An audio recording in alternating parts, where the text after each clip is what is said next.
समय की बात है। मोहन और पद्मावती नाम के दो भाई बहन रहते थे।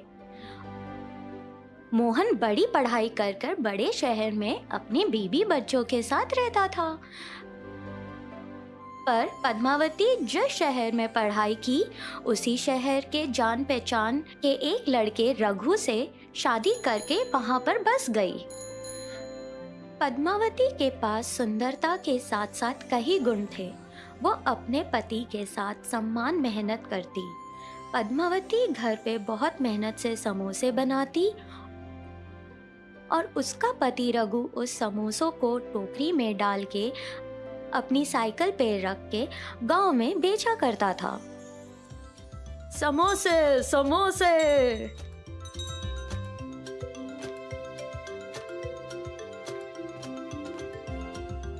उन समोसों से कमाए हुए पैसे रघु घर लेकर आता था।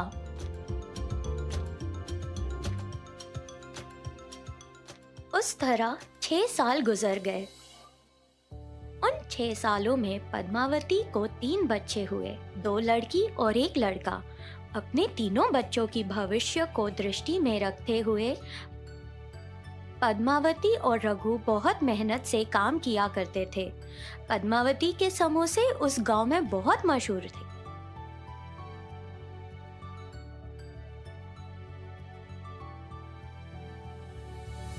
एक दिन पद्मावती का भाई मोहन पद्मावती के पूरे परिवार से मिलने शहर से गांव आया। बहन, और कितने दिन यहाँ रहोगी? शहर आकर यहाँ करने वाली समोसे का धंधा वहाँ कर लो ना। इसी दौरान रघु घर पर आया तो मोहन ने भी उसे यही बात दोहराकर बोला, अगर बच्चों का भविष्य शहर में अच्छा रहेगा तो हम जरूर आएंगे जीजा जी। जिस जगह पर बहुत ज्यादा लोग नौकरी करने आते हैं, वहां पर अपने समोसे का धंधा शुरू करो। मैं जहां नौकरी करने जाता हूं, हर सुबह मेरे साथ आके साइकिल पे समोसे बेचो। जैसे मोहन ने कहा, उसी तरह रघु शहर चला गया। मोहन के घर के बाजू में ही एक छोटा सा घर किराए पे लेकर वो लोग वहां रहने लगे। बिल्कुल गांव के जैसे यहाँ भी पद्मावती समोसे बनाती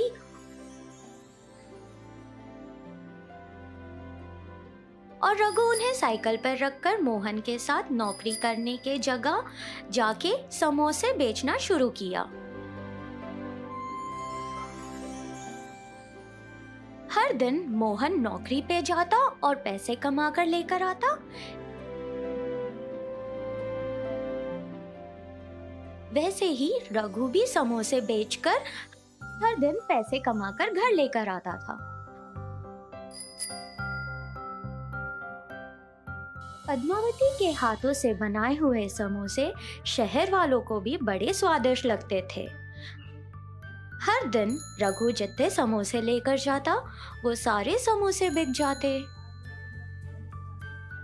इस तरह उन बेचे हुए समोसों के पैसों से रघु ने एक छोटा सा समोसे का ठेला खरीद लिया और गरम गरम समोसे वहीं पे बनाना शुरू कर दिया।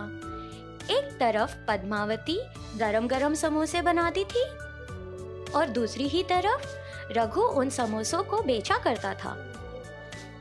अब तो पहले से ज्यादा कमाई होने लगी थी। जिस तरह पद्मावती और रघु पूरी लगन से कमाई करते थे, उनकी मेहनत के वजह से जिस जगह पर वो छोटे से साइकिल से अपना धंधा शुरू किया, उसी जगह एक छोटी सी ठेला खरीदने के बाद एक बड़ा ठेला भी खरीदा और उसके बाद उन्होंने 2 लोगों को भी वहाँ पर काम पे रखा। इसी तरह उनके समोसे का धंधा बहुत अच्छा चला, लेकिन इतने सारे ग्राहक बढ़ गए कि समोसे खत्म होने की वजह से उनमें से काफी ग्राहक निराश होकर वहां से लौटने लगे। पद्मावती और रघु के दिन रात के मेहनत के वजह से अब वो जगह समोसा सेंटर के नाम से मशहूर होने लगी। कुछ दिनों के बाद उन्होंने 10 और काम करने वालों को रख लिया, साथ ही साथ 30 ग्राहकों के बैठने के लायक जगह भी बना ली दुकान में। जैसे समय बीतता गया, वैसे पद्मावती के भी बच्चे बड़े होने लगे। मोहन भी रघु के जैसे बढ़ता गया और अच्छी आमदनी कमाने लगा। एक दिन नौकरी खत्म करके मोहन घर लौट जा रहा था। तभी उसने पद्मावती और रघु का समोसा सेंटर देखा और वहां गया।